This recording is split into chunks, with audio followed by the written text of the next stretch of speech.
En el año tercero del reinado del rey Belsasar, me apareció una visión a mí, Daniel, después de aquella que me había aparecido antes. Vi en visión, y cuando la vi, yo estaba en Susa, que es la capital del reino, en la provincia de Elam. Vi pues en visión, estando junto al río Ulai. Alcé los ojos y miré, y he aquí un carnero que estaba delante del río y tenía 2 cuernos. Y aunque los cuernos eran altos, uno era más alto que el otro, y el más alto creció después. Vi que el carnero hería con los cuernos al poniente, al norte y al sur, y que ninguna bestia podía parar delante de él, ni había quien escapase de su poder, y hacía conforme a su voluntad y se engrandecía. Mientras yo consideraba esto, he aquí un macho cabrío venía del lado del poniente sobre la faz de toda la tierra sin tocar tierra. Y aquel macho cabrío tenía un cuerno notable entre sus ojos. Y vino hasta el carnero de 2 cuernos que yo había visto en la ribera del río, y corrió contra él con la furia de su fuerza. Y lo vi que llegó junto al carnero, y se levantó contra él, y lo hirió, y le quebró sus 2 cuernos, y el carnero no tenía fuerzas para pararse delante de él. Lo derribó por tanto en tierra, y lo pisoteó, y no hubo quien librase al carnero de su poder. Y el macho cabrío se engrandeció sobremanera, pero estando en su mayor fuerza, aquel gran cuerno fue quebrado, y en su lugar salieron otros 4 cuernos notables hacia los 4 vientos del cielo. Y de uno de ellos salió un cuerno pequeño que creció mucho al sur y al oriente y hacia la tierra gloriosa, y se engrandeció hasta el ejército del cielo, y parte del ejército y de las estrellas echó por tierra y las pisoteó. Aún se engrandeció contra el príncipe de los ejércitos, y por él fue quitado el continuo sacrificio, y el lugar de su santuario fue echado por tierra.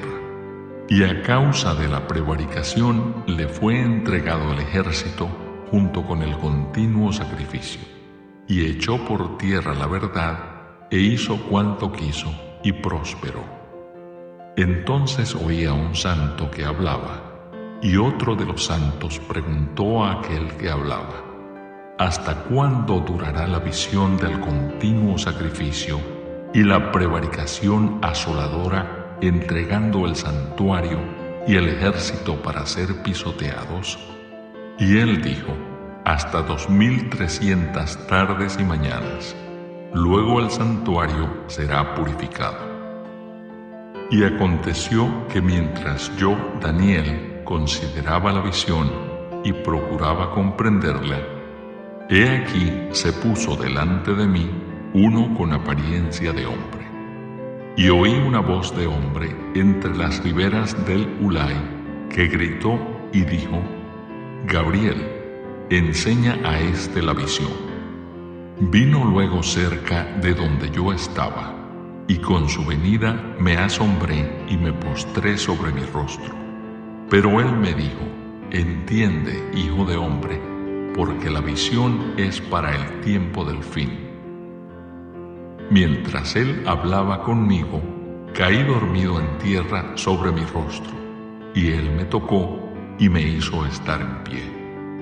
Y dijo: he aquí, yo te enseñaré lo que ha de venir al fin de la ira, porque eso es para el tiempo del fin. En cuanto al carnero que viste, que tenía 2 cuernos, estos son los reyes de Media y de Persia.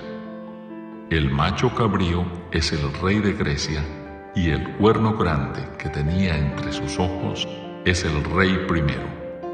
Y en cuanto al cuerno que fue quebrado, y sucedieron 4 en su lugar, significa que 4 reinos se levantarán de esa nación, aunque no con la fuerza de él. Y al fin del reinado de estos, cuando los transgresores lleguen al colmo, se levantará un rey altivo de rostro y entendido en enigmas, y su poder se fortalecerá, mas no con fuerza propia, y causará grandes ruinas y prosperará, y hará arbitrariamente y destruirá a los fuertes y al pueblo de los santos. Con su sagacidad hará prosperar el engaño en su mano, y en su corazón se engrandecerá, y sin aviso destruirá a muchos. Y se levantará contra el príncipe de los príncipes, pero será quebrantado, aunque no por mano humana. La visión de las tardes y mañanas que se ha referido es verdadera, y tú guarda la visión, porque es para muchos días. Y yo, Daniel, quedé quebrantado y estuve enfermo algunos días, y cuando convalecí, atendí los negocios del rey, pero estaba espantado a causa de la visión y no la entendía.